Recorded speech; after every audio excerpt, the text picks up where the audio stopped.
Hi, I'm Wendy Francis from the Australian Christian Lobby, and it's election time again. And so Australians are preparing to vote for who will form our next federal parliament. Every Australian over the age of 18 is free to vote for whoever they choose. And this is a privilege that many others around our globe do not enjoy. And so it's an opportunity for you and for me to contribute to our nation's well-being. And so it should be approached thoughtfully, and in order to do this, there are two important considerations. Firstly, it's important to focus on the people that we vote for rather than on the parties. Find out who your candidates are, do your research, find out the answers to the questions that are important to you before you vote. And then secondly, it's important to understand the basics of how our voting system actually works. So here's a short explanation. Our federal parliament has two houses. It has the House of Representatives and the Senate, and you get to vote for both.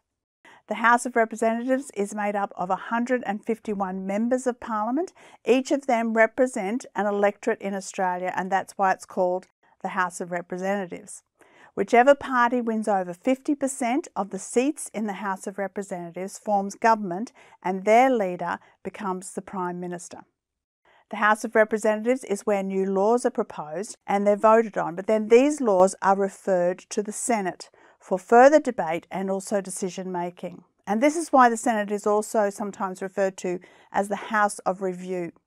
So when you're voting for senators, you're actually voting for people who keep an eye on the government, they review the laws, as well as advocating for their state or territory. The Senate is made up of 12 senators from every state and 2 from each territory. There's a total of 76 senators. But in order to strengthen the Senate as a reviewing house, the Senate has a continuing but rotating membership. Senators are elected for 6 years, and half of them are being elected every election. So on election day, you'll be given 2 forms to fill out. There's a green ballot paper, and that's for the House of Representatives, and the long white ballot paper is for the Senate. When you vote for the House of Representatives, the green ballot paper, you need to place the number 1 in the square beside your preferred candidate, and then continue to number each square with a number 2 against your next favourite, number 3 on your third choice, and so on, until you fill in every square. Just be sure to number every box in the order that you believe they should be ranked to best represent your electorate. Then on the long white Senate ballot paper, you have 2 choices as to how you cast your vote. You can vote above the line or you can vote below the line.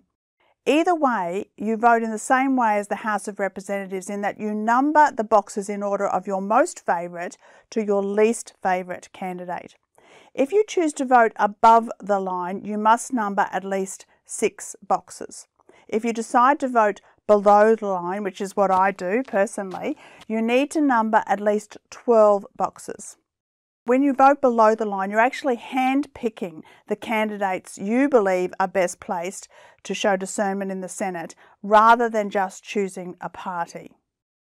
When polling closes around the nation, the counting begins, and to understand how those votes are counted, let's just consider the House of Representatives tally.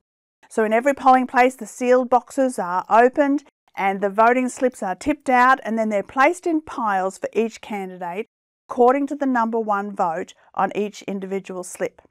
So the number 1 votes from every booth in the electorate are counted up and tallied, and if a candidate receives over 50% of the vote in their electorate, they win. But if no candidate achieves over 50% of the vote, then the candidate with the least number of votes is eliminated from the count. The slips in their pile are actually reallocated according to the second preferences on each of the slips. This process of taking the candidate who has the least number of votes and reallocating their next preference number to the next candidate continues until one of the candidates has over 50% of the vote. And so this is why your preferences matter so much. And it's why also that when you walk into a polling booth, all of the people want to give you a how to vote card, because they understand how important your preferences are. And they want to give you a how to vote card that will actually benefit them. And that's understandable. Of course they do. But it's how that party or that person wants you to vote. You should make sure that you know how you want to vote, and you don't have to vote according to their way. So it's quite likely that you won't be choosing how they want you to vote. You don't have to follow anyone's how to vote card. No one can tell you who you should vote for or in what order your preferences are. And this is why your individual research is so important. And it's why this election we are asking you to please vote for people and not parties. We're encouraging voters to vote below the line in the Senate for the same reason. We want you to vote for people and not parties. You know, ACL has some great information on their website. We have contact details for your candidates, but we also have answers to questions that we've asked them that you might be interested to read as well. And so I encourage you to check that out. Federal elections should remind us of what a precious privilege democracy actually is, also how it is disappearing in many parts of the world, and what is truly at stake right now in our own nation. So as you go to vote, I would ask you to vote prayerfully and carefully.